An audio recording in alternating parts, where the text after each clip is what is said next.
Earlier this week, Take the High Road reached its landmark 1000th episode. In tonight's documentary, actors who play the familiar characters of Glendarroch today look back over 12 years of the series. I think it appeals because it's Scottish. There's obviously these sort of geographical advantages that Harrow's got. It's filmed in absolutely stunning scenery. It's showing rural Scotland. The scenery, the backdrop we have, you could not better. It's a beautiful scenery for a start. Sometimes we feel we don't actually need to be in the scene. You can just stick the cameras on the hills around here and it's beautiful. When you think about all the other soaps, which other one has opening and closing titles like this one?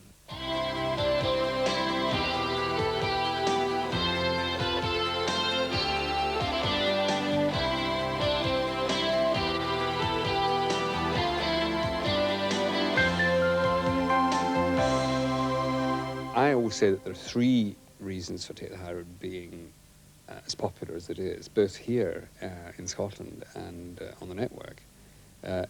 It's because we have strong storylines, strong characters, and a sense of humour. Now, the scenery, the exteriors, that's a bonus. Morning, Isabel. Morning.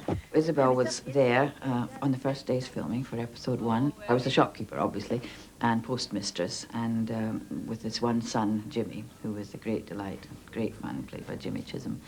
The Lady Laird was there, and Caroline was her daughter, and she was young and a pal of Jimmy's, you know. So it is 12 years ago. That's what happened.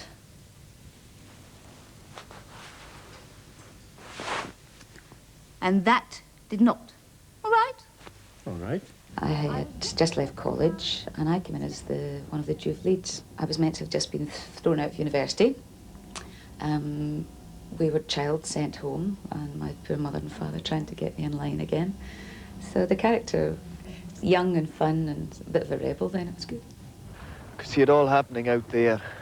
Water skiing, dinghies, sailboards. It's a perfect setting. I know I could have made it work. I need it too, you know. My 2 months are running out. I got episode 13 to write, which wasn't a very good start, but then I went on to write 16 and 17. My first episode as Dr. Wallace was episode 41, when Grace had a heart attack away up at the Lachlan Croft, and the only way we could get her out was by helicopter. Dougal is going to give it a try.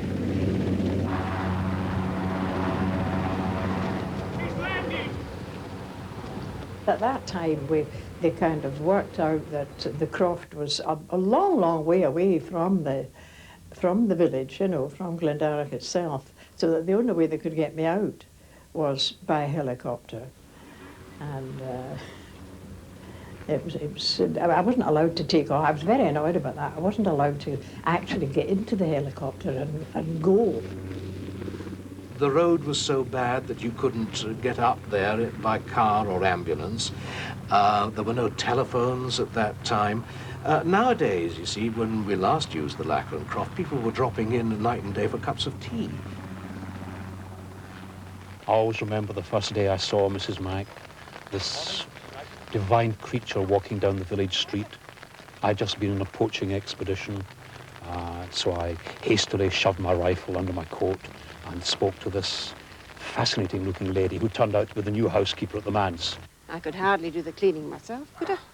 After all, one does owe something to one's station in life. Of course, there are always standards to be maintained, Mary. Oh, I hope you don't mind if I call you that. We are almost colleagues now, after all. I don't think that would be a very good idea, Mr. Murdoch. There are also appearances to be maintained. I opened my mouth and just that came out, and then I thought, well, that's her voice. And we found a coat, and I still wear that coat. That one there. A dear friend, 10 years. We found that and the hat. In fact, I think I can show it to you. This is the very one. And suddenly I was an ensemble. I'll take the minister's order now, if I may, Isabel. Be with you in a moment, Mrs. Mac. Afternoon. I am in a hurry. And I'm serving another customer. Is there something wrong, Mrs. Mac?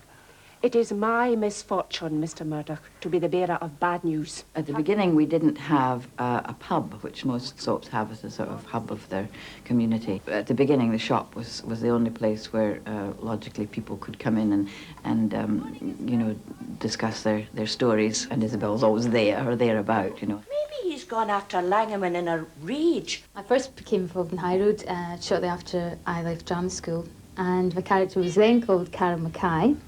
She was a local girl and she was hanging about and she didn't have a job and, you know, there wasn't much prospects for her and she was very flighty, a character, a good character and full of life, and there wasn't any young men in the village that were, you know, up to her, as it were.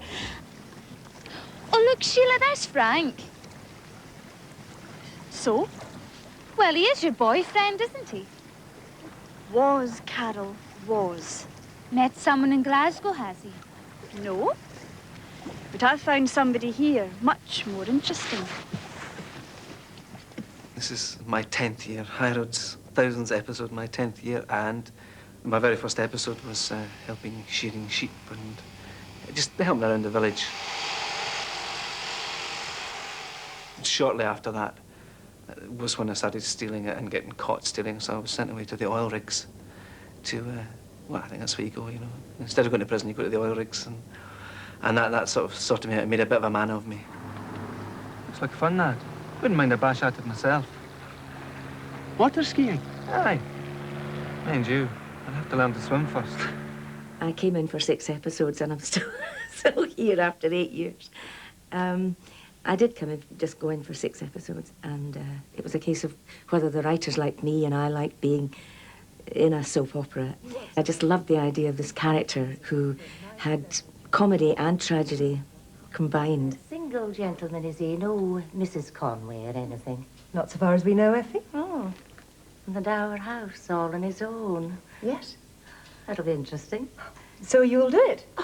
How could I refuse a prospect like that? Every young man or every older man who comes into the village who's at all fanciful, Effie will weave a magic web around him in her dreams. This Mr. Conway, what's he like? Oh, I haven't seen him, Effie. No one has, and we're not likely to. His lawyer's very insistent that he wants to keep himself to himself. Really? Sounds very cosy. Cosy? Well, him and me alone in the dower house. Good afternoon. When I first came into it, I think the show had been running about almost 3 years at the time. And I was just told I was the baddie. That's all I knew about the characters. He was a bad guy. And so I played him very bad. So that's it? That's the ferry? Ah, might not be the QE2, but it does the job. You'll be Snedden. Oh, well. Was it you I talked to on the phone? Aye, that's right. Do you want to settle up now? How much? Oh, £10. £10? I don't want to buy the boat. Snedden had come into this strange community and started to crack the whip, and he'd found out that this loch, which Glendarroch people thought was theirs, actually, when he checked out the deeds, belonged to his estate, and refused to let them fish it, so they got up a raiding party.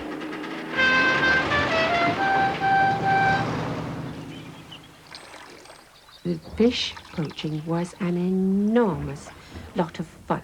It was all action. We all entered into it with enormous enthusiasm. I was nearly run down by one of the cars, but again, I will do my own stunts, so, you know, it was okay. I limped for a day or two, but I mean, nobody even noticed. What would you like me to do, Mrs. Mike? Just tell me and I'll do it. I'd like you to get out of my road, Mr. Murdoch. Is that all? Any chance of a cup of tea? Jimmy was a little bouncy boy from Inverness, and he just made the whole place light up. It was actually the actor who left at the beginning of a series, and so they had to make up a story. It was made that he went to work in Glasgow in a ship's chandlers, and he was clearing up at the end of the day, and some people came in to rob the place and mugged him, and he was in hospital and ready to come home And the day he was packing his little case to come home, and he dropped like a stone. Here, I'll get the rest of your clothes for you.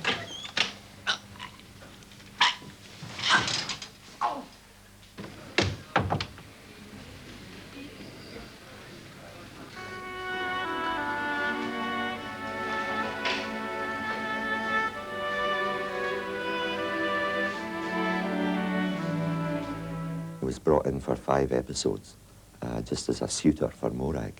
And I remember the first day I was out filming, I was changing a wheel in a Land Rover lying in a puddle in the pouring rain.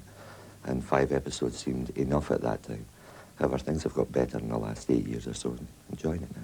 And Vidarek's the only one that's chinned Snedden. There was a scene some years ago when Snedden beat Dougal up at the stockyards at Lanark. Now's your chance to prove you're not just a mouse. You'll soon find out.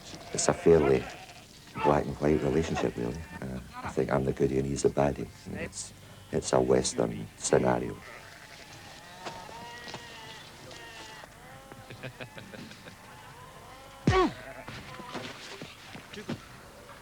It was a one-punch wonder, but it must be the episode that most people remember because everybody stops me or that I meet in the street. When are you going to hit Snedden again? When are you going to hit Snedden again? So that was about 8 years ago, and it's never happened again. I don't know if Derek's got it written into his contract now. Because you've gone and got yourself pregnant, Pigtails. And as the father, I reckon I've got some rights. You might, if you were the father. Oh, you know I am. Do I? Try telling that to my parents or anyone else in Glendarach. Sheila and Eddie, who subsequently got married, had the baby, but that was when they were young and naive and didn't know about, how to stop having babies. So we had a baby, and Sheila, I think, didn't feel ready to cope with a baby at her age and had it adopted. Eventually, they got married young with no money and had, I suppose, a lot of the struggles that sort of young couple with no money would have. We now, as people and as actors, have so much history between us that there's a lovely shorthand when I'm working with, Leslie or Eileen, or John Stahl. We can say so much just by looking because we know what the characters are. We've been doing it for a long time, and it gives it, I think, a good depth.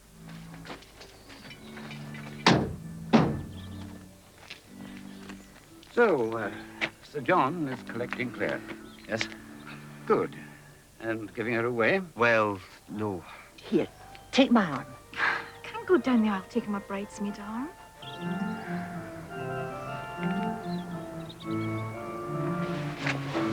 Claire! Excuse me. Could you do me a favour? What? Sure. Maybe I'm the guy that they love to hate. The worst thing he's done in the eyes of the village is breaking up in Vidarekh, or as we now know him, Tom Kerr, his marriage. When he had a fling with the village nurse. I love you.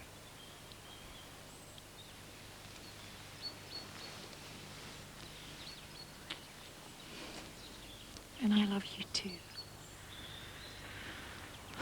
What a mess. And 2 and 3 and 4. Archie Mingus was the conniver, the go-getter, the man with schemes, and it was Archie who suggested that we go on a fishing expedition. The last thing we should do is quarrel with each other. You're not the only one that's been suffering. We're all in the same boat. The engine failed.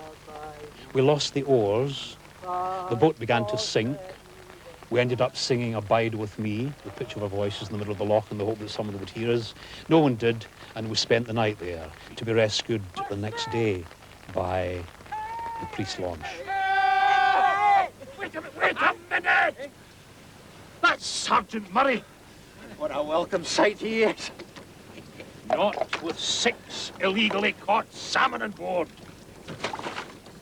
One of the saddest and happiest memories I have of doing the series was working with Paul Kermack, who played Archie in the series. Because for, I think, about 8 years, he was my buffer. He was my mentor. He led Fiona around when she got into problems. He was a lovely man. He was a great actor to work with.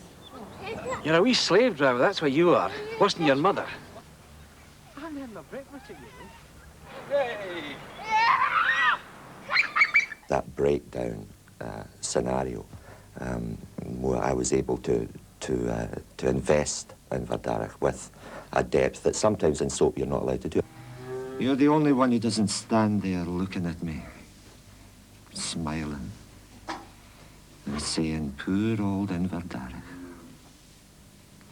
Poor, stupid old Inverdarach.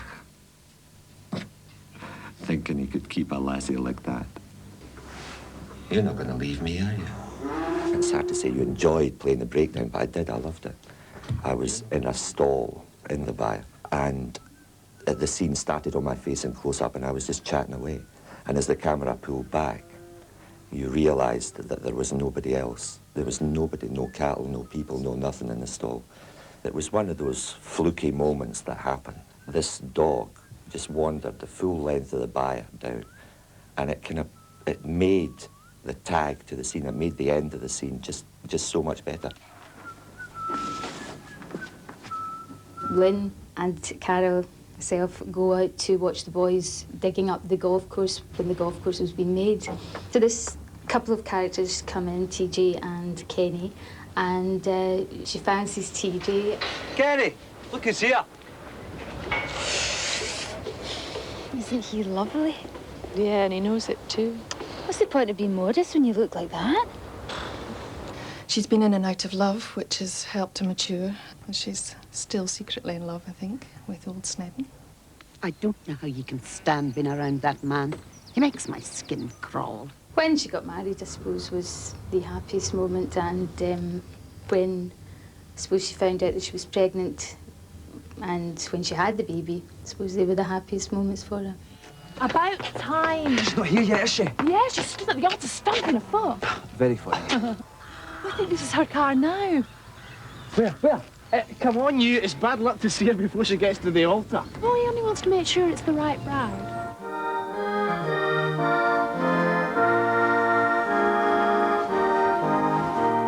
The name of the character is Alan Morgan, a Welshman of this parish. He came in about 2.5 years ago as to work on the golf course and look after 2 boys who were working on the golf course. And I think to start a relationship with the lady who rang the shop, who's Isabel Blair. I didn't want to get so fond of one person again that I wanted to stay with them. Till now. Well, don't throw it away, Alan. Go and see Greg. It's a good job he's offering you. You can afford to buy a nice house and... And? Well, who knows what the future might bring? You know, that's about the most encouraging thing you've ever said to me.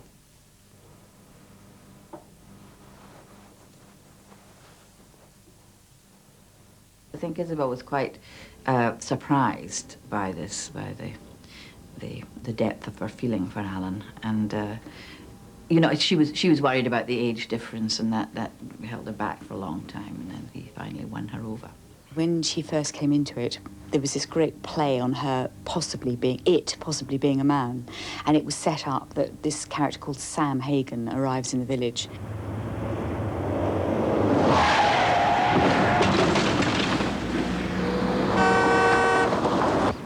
Ah, that sounds like Sam. That's Sam. If he drives people the way he drives his car, we're going to have a few exhausted employees. It's not until you see my pins getting out the car that you realise it's a girlie. I christened her as the Bitch of Glendarroch, and at the same time that I came into the series, Joan Collins was strutting her stuff in Dynasty. And I just sort of thought, well, there's a parallel, and took that road. You won't mind if I borrow your husband for the afternoon? No, be my guest. I'm afraid I may have to renew the loan for quite a while until I find my feet. Bye for now. Over the years, I think he's grown up a lot through various things that have happened, the death of his father, his mother leaving, and having to fend for himself a lot more. The AIDS storyline was kicked off really by the fact that Joanna was very keen to start a family, as was Eric. So that was the starting point. That was what made it particularly relevant. He lent his boat to somebody for the weekend, And as he was cleaning it out after the weekend, he picked up a dirty needle, stuck his finger into it, and it transpired that the needle belonged to a user. I keep asking, why did this happen to us? Joe, it happened to me. Yes, I know, but it affects me. It affects us. Get it? Well done, Joe. Ouch! Leave it. I said leave it! Are you sure you're all right? Yes, I'm fine. When I play Florence, it's like being on holiday. And she's champagne. Mrs. Mack is nettle wine, I would say, in comparison. But it's lovely, because as an actress, you do like to be different. So you do see, Mary, it was best for everyone. Dr. Wallace, Agnes Cameron, all the doctors here, they all agreed. But more important still, it was Mr. Macpherson's decision. He was quite taken with the place. And after all, it's not very far from our time. It relates to people, you know. For the old women, it relates with Mrs. Mack and things like that. For the youngsters, they like, you know, girls like to relate to things that I do when it comes with the boyfriends and stuff. They're dying to see what's going to happen. Your friend Margot can't make it. She's got toothache. Oh, what a shame. This has happened. It happened in my school. I knew a girl that fancied her music teacher, and they went out, and it was a big, you know, scandal. But it's something I've not done, but it was a good storyline for me. I didn't babysit for Dorothy. Did it for you. Then I'm doubly grateful. What the hell do you think you're doing? I thought you wanted me to. For God's sake, you stupid girl. I'm sorry. So you should be. Out now. Taylor Harrod isn't issue-based. We've tried to approach it from a different angle, really. We've thought first, is there going to be a really good dramatic situation for us in this? And if it has a bearing on an issue, which is a current preoccupation in society, then good and well. But we haven't set out to do it because we want to do an issue. I think High Road is unique, is quite different to any other soap. And for those that live in a village, they can relate to village life in Glendarroch. And those that don't, they enjoy seeing what village life is all about. And being that the characters are all different ages in the series anyway, each person can relate to that particular age group.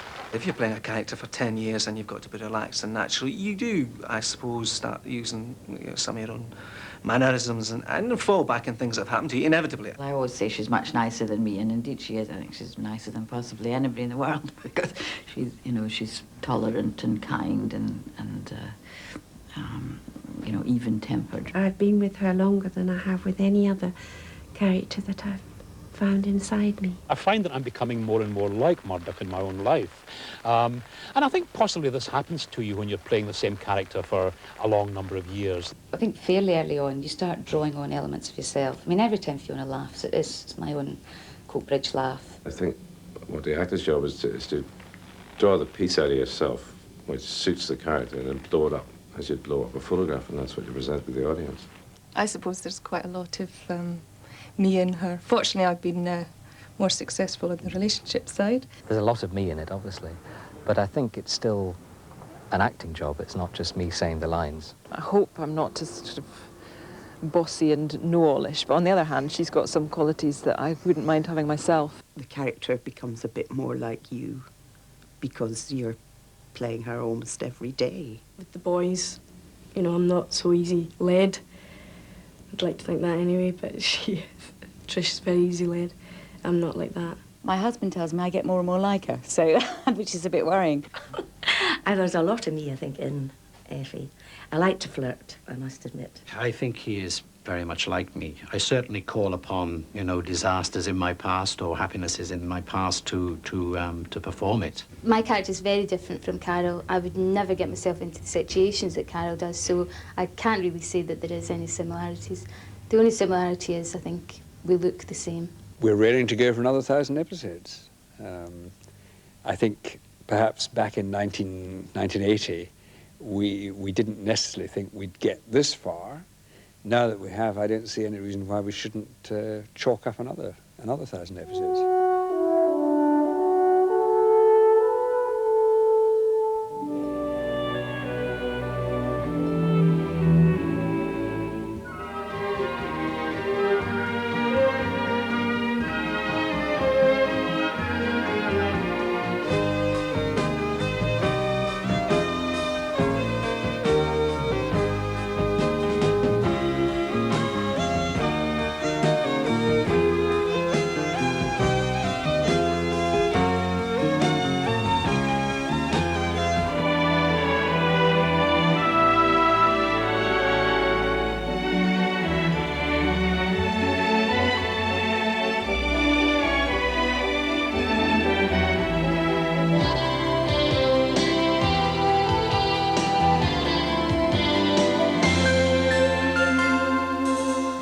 like to say to the viewers, dear hearts, all of you, I would like to thank you for your kind and good support over the years. Without you, we would not have Glendarroch.